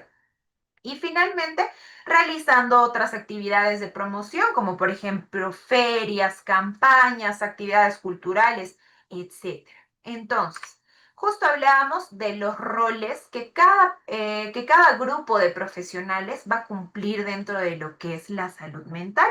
En primer lugar, el área de medicina, los médicos, ¿qué van a hacer con respecto a la salud mental? Van a realizar la valoración clínica integral. También van a identificar comorbilidades físicas y mentales y pues si es que es necesaria también van a hacer la derivación pertinente a psiquiatría o a psicología. El área de psicología, el personal de psicología, ¿de qué se va a encargar? Va a hacer los tamizajes, las pruebas psicológicas según las señales de alerta que nosotros vamos identificando. Brinda consejería y también psicoterapia breve y va a liderar estos talleres y estos programas comunitarios que podemos realizar para prevenir y promover. En enfermería, ¿qué hace el personal de enfermería? Va a detectar signos de alerta durante los controles rutinarios, por ejemplo, en niños, en adolescentes, etcétera. Vamos a detectar de repente estas señales de alarma. Por ejemplo, viene un niño a control de niño sano con su mamá y dentro del control la mamá nos empieza a referir que está sola, que de repente no tiene ayuda de la familia o que el papá es una persona que consume alcohol de forma muy frecuente. Ya, se dan cuenta que en esta consulta no fue una consulta psicológica ni médica, pero yo en este espacio también puedo aprovechar para detectar ciertas señales de riesgo que pueden ayudar al paciente a hacer una detección oportuna. Después también el área de enfermería puede realizar consejería breve en estos casos. Como les digo, lo importante de esto es que estemos capacitados para hacerlo. Y podemos hacer esto, ¿no? De las visitas domiciliarias, el seguimiento correspondiente. Después, el área de obstetricia, ¿de qué se va a encargar? También va a detectar problemas emocionales en gestantes y puérperas. El personal de obstetricia es quien más cerca está a veces de esta población que es vulnerable de alguna manera y nos va a ayudar también a detectar algunos problemas que podamos identificar. Y también de qué se va a encargar de promover el apego seguro y la crianza positiva. Si es que contamos con trabajadores sociales, si esas serían las oportunidades de capacitación, claro, justamente en estos espacios hay que aprovecharlos para poder aprender un poco más de estos temas, ¿no es cierto? A ver, por ejemplo, los trabajadores sociales, en caso de que los tuviésemos, ¿en qué nos van a ayudar? Ellos van a hacer un papel también muy clave, que es evaluar los factores socioeconómicos y familiares. Ellos van a identificar estos factores sociales que también pueden estar afectando a nuestro paciente. Y también nos van a ayudar a conectar al paciente con programas sociales o apoyo comunitario. Ellos tienen mayor conocimiento de estos temas, entonces nos van a facilitar el trabajo en ese sentido. Y el personal administrativo, aunque no lo creamos, también cumple un rol muy importante, porque en primer lugar, ellos son quienes van a facilitar la accesibilidad a los servicios, a las citas, a la información clara y brindando obviamente un trato humano. También van a ayudarnos a algo muy importante, que es reducir estas barreras burocráticas. Muchas veces las atenciones de los usuarios se ven, se ven con muchas dificultades por estos temas de que tengo que hacer tantos trámites para conseguir la atención. Entonces, el personal administrativo podría ayudarnos en ese proceso, en facilitar estas atenciones. Y finalmente, ellos también van a hacer el puente con la comunidad, difundiendo actividades, campañas o incluso, como les decía antes, ¿no? Siendo este nexo con ciertas organizaciones. Muy bien, hasta ahí preguntas, dudas, hemos entendido qué cosas el enfoque multidisciplinario y la salud comunitaria. ¿Todo claro hasta ahí? ¿Qué organizaciones conocemos de repente que puedan aportar en este enfoque multidisciplinario? Aparte, les mencionaba yo de repente, ¿no? Esto de Alcohólicos Anónimos. ¿Alguno de ustedes conoce alguna otra organización que pueda involucrarse en estos temas de salud mental o ha trabajado con alguna organización de repente? ¿No? A ver, comentarios, sus comentarios, los escucho. Si tienen preguntas también de repente. Muy bien, bueno, vamos a continuar. El siguiente tema que tenemos que ver el día de hoy van a ser ya una introducción a las alteraciones psicopatológicas. De repente, bueno, por lo que he visto, en su mayoría estamos enfermeras y técnicas en enfermería. No, me parece no haber leído de otros profesionales. Sin embargo, vamos a tratar de que esto no sea muy teórico, no sea muy de temas muy técnicos, pero sí es importante que ustedes también conozcan cuáles son las alteraciones, qué son y cuáles son las alteraciones psicopatológicas que se pueden presentar para que nosotros también podamos, a ver, Janet nos dice, en Urubamba hay un centro de salud mental tipo ONG. Excelente, Janet. Esta ONG sería un excelente aliado en el tratamiento de la salud mental, ¿no? Porque de repente hay personas que no tienen la posibilidad de acceder al servicio de salud de forma particular, entonces las ONG son un excelente aliado. Muchas gracias, Janet. Muy bien, como les decía, en las alteraciones psicopatológicas, de repente ustedes me dirán, no, bueno, eso lo tienen que conocer los psicólogos, los psiquiatras, nada más, pero no, realmente estos temas son transversales, todos los tenemos que conocer. ¿Por qué? Porque muchas veces, como les decimos, nosotros estamos atendiendo de primera mano a usuarios y hay muchas veces muchísimos diagnósticos que no se realizan porque pues el paciente tampoco va a venir y te va a decir, tengo depresión, tengo ansiedad, tengo este trastorno, tengo este otro trastorno. No, muchas veces ellos vienen con manifestaciones clínicas que nosotros también tenemos que aprender a reconocer. De forma general, claramente, no vamos a esperar que todos conozcamos a profundidad y manejemos terminología técnica ni nada de eso, pero sí tenemos que conocer. Entonces, en primer lugar, ¿qué son las alteraciones psicopatológicas? Van a ser cambios o desviaciones en los procesos psicológicos básicos, que nos van a indicar que una persona no está funcionando, como lo veíamos en la personalidad, de forma adaptativa. Estos síntomas o las manifestaciones clínicas que les menciono nos van a permitir a nosotros como profesionales detectar los problemas de salud mental. Porque como les digo, el paciente no va a venir y nos va a dar su diagnóstico, para nada, pero nosotros tenemos que identificar con estos síntomas, con estas manifestaciones, si es que está ocurriendo algún tipo de problemática. Estos síntomas, miren algo importante, se pueden manifestar como síntomas observables o por síntomas referidos por el paciente. Por ejemplo, si vemos un paciente que viene con mucha agitación motora, es decir, muy acelerado, el paciente de repente no me va a decir, estoy muy acelerado, pero yo lo voy a observar.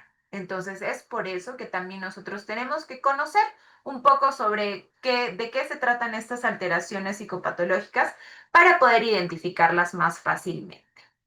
Entonces, yo les decía en la definición que, que las alteraciones psicopatológicas son cambios en los procesos biológicos, psicológicos básicos. A ver, nos dicen por ahí en los comentarios, cuando se trabaja con un equipo multidisciplinario, todos debemos conocer mínimamente algunos signos para realizar captación y derivarlos. Exactamente, tenemos que conocer lo básico para poder identificar y realizar el procedimiento correspondiente en estos casos. Entonces yo les decía, ¿no?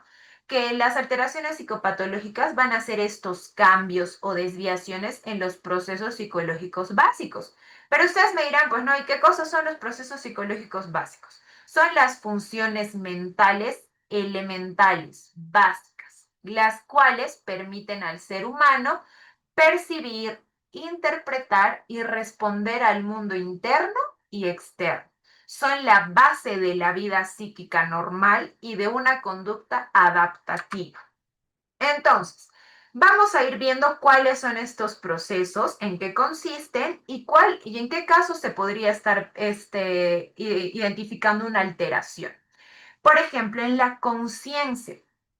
¿Qué es la conciencia? Algo que nosotros evaluamos muy frecuentemente en consulta es esto, el paciente que está consciente, orientado, lúcido. Entonces, la conciencia, para empezar, es el estado que nos permite estar despiertos y darnos cuenta de nosotros mismos y de nuestro entorno. ¿Cuándo vamos a tener una alteración en la conciencia? Cuando se afecta el nivel de alerta o claridad al darse cuenta. Por ejemplo, un paciente que está en coma, ¿estará consciente? No, ¿verdad? No está consciente. Después, la orientación. Es la capacidad de ubicarnos en tiempo, espacio, persona y situación. A los viejitos, ¿qué hacemos generalmente? No le preguntamos, señor, ¿cuál es su nombre? ¿Cuántos años tiene? ¿Qué fecha es? ¿Dónde estamos? ¿Por qué? Porque estamos tratando de evaluar, de valorar si este paciente está orientado. ¿Y cuándo va a haber una alteración en la orientación? Cuando no es posible ubicarse en ninguno de estos aspectos. De repente un viejito viene y me dice, estamos en el 10 de mayo del 58. Ya, con eso yo ya me di cuenta de que mi paciente no está orientado. Después, el siguiente proceso es la atención. ¿Qué es la atención? De repente algo que no estamos logrando hacer ahorita. Focalizar selectivamente la actividad mental sobre un estímulo. En este momento el estímulo serían las clases, la capacitación que estamos realizando. Y si yo tengo mi capacidad de atención conservada, pues voy a poder enfocar mi atención en esto que estamos realizando en este momento. ¿Cuándo voy a identificar una alteración? Cuando no puedo mantener, dirigir o distribuir mi atención. Es decir, quiero concentrarme en esta actividad que estoy realizando, no pasan ni 2 segundos, me fui.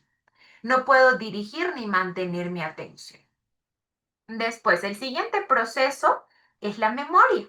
¿Qué es la memoria? La memoria va a ser la capacidad que nosotros tenemos para registrar, retener y evocar experiencias. Es decir, que yo me acuerde de lo que he hecho hace un rato, que yo me acuerde de lo que he hecho hace un par de años, hace muchos años. Esa es la memoria. ¿Cuándo voy a identificar alteraciones? Cuando hay fallas en el almacenamiento, en lo que yo guardo en mi cerebro, por así decirlo, o en la recuperación de recuerdos. Puedo almacenar datos de repente, pero ya no me acuerdo después. Eso es una alteración. En la percepción, ¿qué es la percepción? Va a ser el proceso por el cual nosotros damos significado a un estímulo. Por ejemplo, yo agarro un círculo y digo, esto es una pelota. Esa es la percepción, que yo pueda como codificar esta imagen que yo estoy visualizando y darle un significado. ¿Cuándo voy a tener una alteración en este proceso? Cuando percibo estímulos, primero que no existen. De repente acá yo les digo, acá atrás hay una cancha de básquet. ¿Habrá una cancha de básquet? No la hay. Entonces ya estoy teniendo una alteración. O cuando yo distorsiono también algún estímulo. Por ejemplo, estoy caminando en la calle y veo una sombra de algo y yo digo, no, es una persona que me está siguiendo. Es una alteración en mi percepción, ¿no es cierto? Después, vamos a tener el siguiente proceso, que es el pensamiento. Esta función permite elaborar ideas, juicios y razonamientos. ¿Cuándo va a haber una alteración del pensamiento? Cuando presentamos cambios en la forma, en el curso o en el contenido de nuestras ideas. Después, también podemos observar dentro de los procesos psicológicos básicos el lenguaje, que es una capacidad muy importante, y es esta capacidad de expresar, comunicar ideas a través de palabras o símbolos, porque recordemos, de repente tenemos también usuarios que pues tienen alguna discapacidad en el habla o en la escucha, pero su lenguaje no está dañado. ¿Por qué? Porque a través de símbolos ellos pueden comunicarse de la misma forma. Entonces, cuando sí va a haber una alteración en el lenguaje, cuando tenemos problemas en la producción, en la comprensión y el uso del lenguaje. En cuanto a la afectividad, ¿qué es la afectividad? Es la experiencia subjetiva que cada uno de nosotros tenemos sobre las emociones y los sentimientos. La alteración se va a presentar cuando hay una exageración o cuando hay una disminución inadecuada de las respuestas emocionales. Es decir, será lógico, por ejemplo, que yo de repente me dijeron que voy a comprar mi café favorito y me dijeron que no hay. Lo más lógico es que yo de repente me pueda sentir triste o frustrada, pero bueno, me siento así, pasan unos minutos, sigo con mi vida. Voy a otra cafetería de repente y encuentro el café que quiero. Pero será lógico que frente a esto que me ha ocurrido, yo me tire al piso, llore, grite, patalee, diga que ya mi vida se acabó, no hay mi café favorito, no voy a poder vivir sin esto. ¿Será lógico? ¿Tiene coherencia de repente? Probablemente no, ¿cierto? Va a haber una exageración de mi respuesta emocional. Y finalmente vamos a tener la psicomotricidad, que es la relación entre los procesos mentales y la actividad motora, lo que yo pienso y cómo lo llevo a la práctica. ¿Cuándo va a haber una alteración? Cuando hay un aumento, disminución o desorganización del movimiento. Por ejemplo, yo en este momento estoy decidiendo mover mi mano, pero si hay un movimiento involuntario, empieza a temblar mi mano constantemente, de repente yo ya voy a identificar alguna alteración en la psicomotricidad. Entonces, aquí les he querido hacer un cuadrito de cuáles son las alteraciones que se pueden ir presentando y algunos ejemplos. Por ejemplo, en la conciencia, algún ejemplo de alteración sería la somnolencia, el estupor o el estado de coma. Por ejemplo, ¿no? Un paciente que está confundido por una intoxicación, por una fiebre o por una crisis epiléptica. Después, en la orientación, cuando un paciente está desorientado en tiempo, espacio, persona, situación, por ejemplo, no reconocer dónde está, no saber la fecha, no identificar a algún familiar. Este sería un ejemplo de una alteración en la orientación. Después, la atención. Un ejemplo de alteraciones, pues la distraibilidad, la hipoprosexia, que es la dificultad para concentrarnos, o la hiperprosexia, ya también que es lo opuesto, que es la atención excesiva.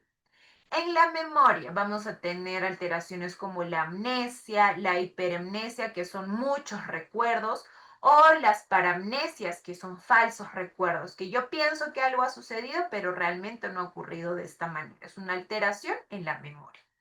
En cuanto a la percepción, vamos a tener las ilusiones, que son la deformación de un estímulo real, como yo les decía, por ejemplo, em, veo una sombra, veo un objeto, algo así, yo le doy una forma que realmente no tiene. Después también tenemos las alucinaciones, que es una percepción sin objeto. No hay nada y yo estoy como imaginando que sí lo hay. Pueden ser alucinaciones auditivas o visuales. Por ejemplo, en la esquizofrenia o en el consumo de sustancias, vamos a ver que hay alteraciones en la percepción. En el pensamiento, en una alteración del curso del pensamiento es la fuga de ideas, que tenga muchas ideas, demasiadas al mismo tiempo, tantas que no puedo controlar, o por el contrario, la lentitud del pensamiento. En el contenido, que yo tenga delirios, que tenga obsesiones o que tenga ideas muy fijas. Y en la forma del pensamiento, pensamiento incoherente, pensamiento disgregado. En cuanto a la afectividad, vamos a ver, obviamente, dentro de esta, la depresión, la euforia o la ambivalencia afectiva, también la apatía, ¿no? Estas son alteraciones de la afectividad. En cuanto al lenguaje, vamos a poder ver el mutismo. Seguramente les ha tocado tal vez en alguna ocasión niños que no hablan, pero no porque no puedan hablar, sino porque están experimentando un proceso de ansiedad, lo cual les lleva a tomar la decisión de no hablar. Yo no hablo con personas que no conozco, con personas con las que no me siento en confianza, pero realmente no dicen ni una sola palabra, aunque los niños sí sepan hablar. Por el contrario, tenemos otra alteración que es la logorrea. En algunos pacientes también vamos a poder ver pacientes que hablan y hablan y hablan y hablan y hablan y no hay cómo callarlos. No se pueden callar, realmente no pueden controlar. Y también vamos a tener otra alteración, por ejemplo, que son los neologismos. Inventarse una palabra nueva que no existe. Que yo le digo una palabra y yo inventé que significa tal cosa. Pero eso no existe, entonces también es una alteración del lenguaje. Y finalmente, la psicomotricidad. En la psicomotricidad vamos a ver la alteración como la agitación motor. Paciente que viene y está inquieto, mueve sus manos, se para, se sienta, mueve las piernas, no puede mantenerse quieto. La inhibición, por el contrario, no hago ninguna actividad. Las estereotipias o la catatonía, que es muy común en pacientes también con trastornos ya diagnosticados. A ver, vamos a ver algunos aspectos clave. Cuando pensamos de repente en alteraciones psicopatológicas, vamos a pensar, no, eso es solo de los locos, no, eso es solo de las personas que tienen diagnóstico. Y no necesariamente, si bien es cierto, sí, como podemos ver, se presentan en trastornos mentales. Estos son como los síntomas que nosotros vamos a ir observando para poder llegar a un trastorno, si configura o no configura un trastorno. En situaciones médicas también vamos a ver que se presentan algunas veces alteraciones psicopatológicas. Por ejemplo, como lo decía en el inicio, ¿no? Un paciente que está con una fiebre sumamente alta, de repente puede presentar alucinaciones en algún momento, pero es a causa de una situación médica en específico. Por ejemplo, un paciente que también tuvo un traumatismo craneal puede presentar alguna alteración de alguno de los procesos básicos, pero esta está estrictamente relacionada a su condición médica. Y en algunos casos, en la población en general, en cualquiera de nosotros, se puede presentar en factores transitorios. Yo no sé si alguna vez ustedes han hablado con una persona que está atravesando por una etapa por el proceso de duelo. En muchos de estos casos hay pacientes que empiezan a experimentar alucinaciones visuales y auditivas, que he visto a mi papá, he visto a mi mamá, he escuchado a mi papá, he escuchado a mi mamá, pero esto es un proceso transitorio, es propio de este factor que están atravesando, que es el duelo. Por ejemplo, también en la falta de sueño, si nosotros nos pasamos días sin dormir, podemos presentar también hasta alucinaciones, podemos presentar muchas alteraciones psicopatológicas, pero esto va a estar relacionado con estos factores transitorios. No van a significar ningún trastorno porque pasa mi proceso de duelo, pasa mi proceso de estrés o de falta de sueño y estas alteraciones se revierten. Entonces, no necesariamente vamos a tener que tener un trastorno para poder identificar algunas alteraciones. ¿En quiénes se presenta? Justo les decía.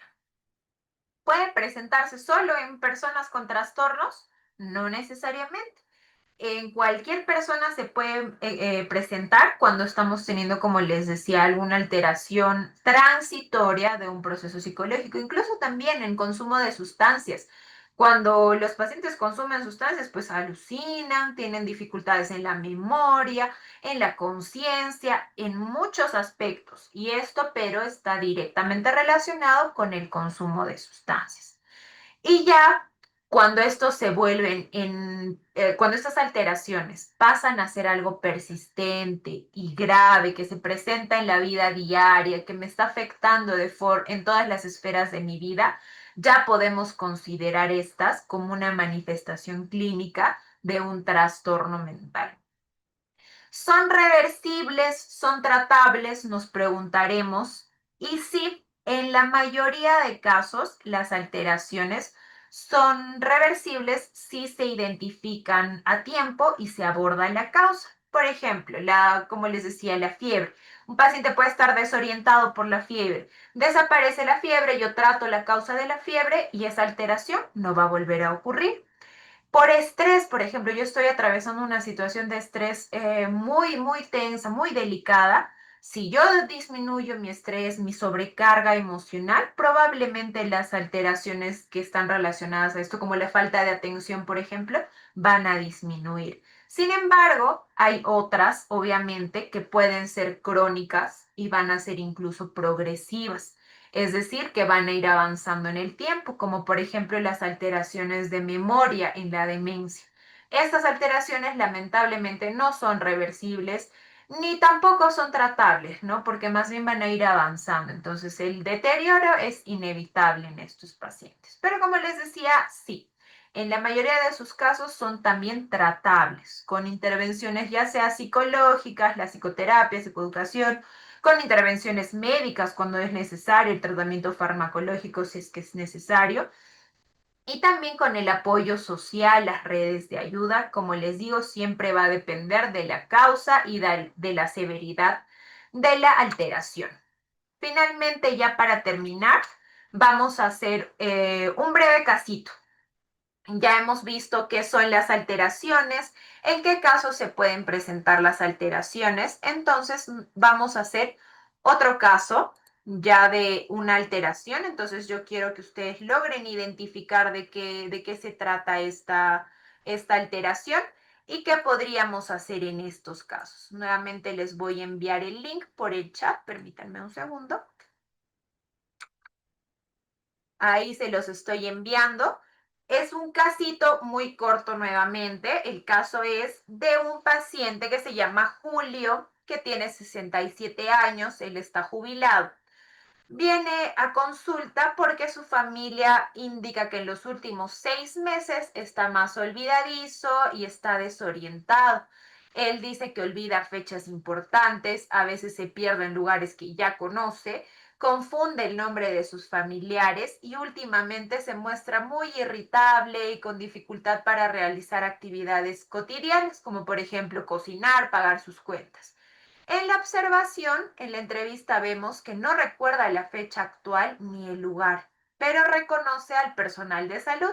Se muestra un poco ansioso al no poder responder. Entonces, las preguntas que vamos a responder en este caso es qué alteraciones estamos observando y qué se puede y qué no se puede resolver en el primer nivel de atención. Entonces, voy a presentarles, vamos a seguir presentándoles la diapositiva por si no recuerdan cuáles son las alteraciones. Voy a presentarles la diapositiva para que puedan ir realizando este cuestionario con la diapositiva. Entonces vamos a dar igual, ya no nos queda mucho tiempo, vamos a darnos unos 10 minutitos, tal vez un poco menos para poder resolver este cuestionario y vamos cerrando la sesión del día de hoy. Si tienen dudas, preguntas, algo que no haya quedado claro, yo aquí estoy para poder resolver sus consultas.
Vamos respondiendo, por favor. Como les indico, yo estoy viendo en tiempo real sus respuestas, entonces por favor les agradecería que vayamos respondiendo. Todavía somos más de 20 participantes, entonces espero ver sus respuestas.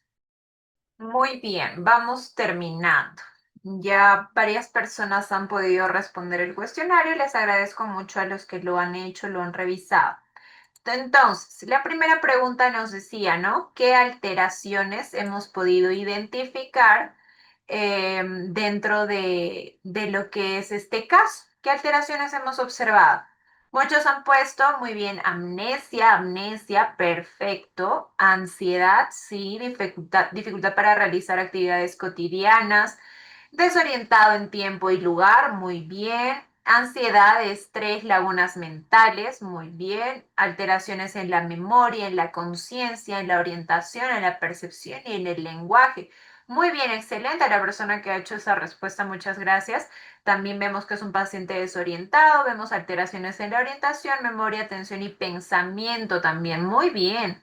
Es un paciente que también se encuentra irritable, está desorientado en lugar, tiempo y presenta ansiedad. Y vemos alteraciones en la memoria, orientación, pensamiento. ¿Y en qué se puede y qué no se puede resolver en el primer nivel de atención? Hemos visto que esta persona tiene que tener siempre a alguien que lo acompañe y no dejarlo solo.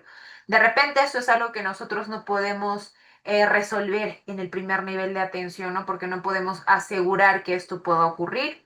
Después también vemos que se puede ayudar con terapias de relajación siempre y cuando no haya signos de alteración mental. Puede ser, pero creo que en este caso sí ya estamos viendo signos de alteración. Después, en el primer nivel se puede detectar si la alteración reversible, pero no las que necesitan tratamiento por los niveles de mayor complejidad. Excelente. ¿Se puede resolver una interconsulta en neurología? Claro que sí, pero no se puede resolver el acompañamiento del paciente por alguien responsable. Exacto, nosotros no podemos determinar estas cosas. Después, necesita apoyo psicológico para sobrellevar la jubilación y lo demás también podemos hacerle la referencia a psiquiatrías porque probablemente requiera medicación. Y se puede atenuar la irritabilidad y sensibilizar a la familia sobre su estado. Definitivamente es un paciente que necesita atención por psiquiatría y acompañamiento permanente de una persona. Excelente, muy bien, les agradezco mucho por sus respuestas.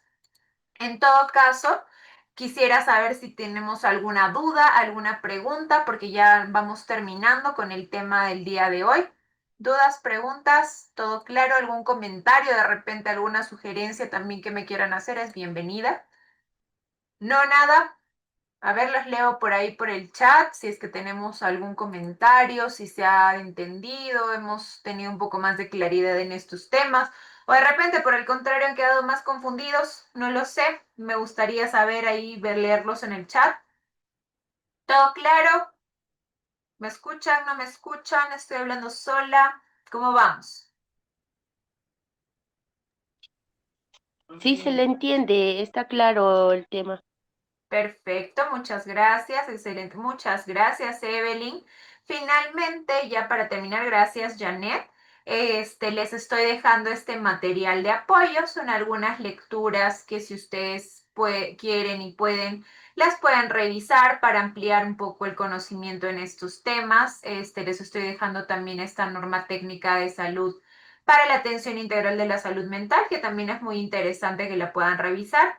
Y les estoy dejando un videíto de salud mental comunitaria. Seguramente el señor Wilmer va a facilitarles los PPTs para que los puedan revisar. Si hay alguna duda, pregunta, nos vamos a estar también viendo el día de mañana.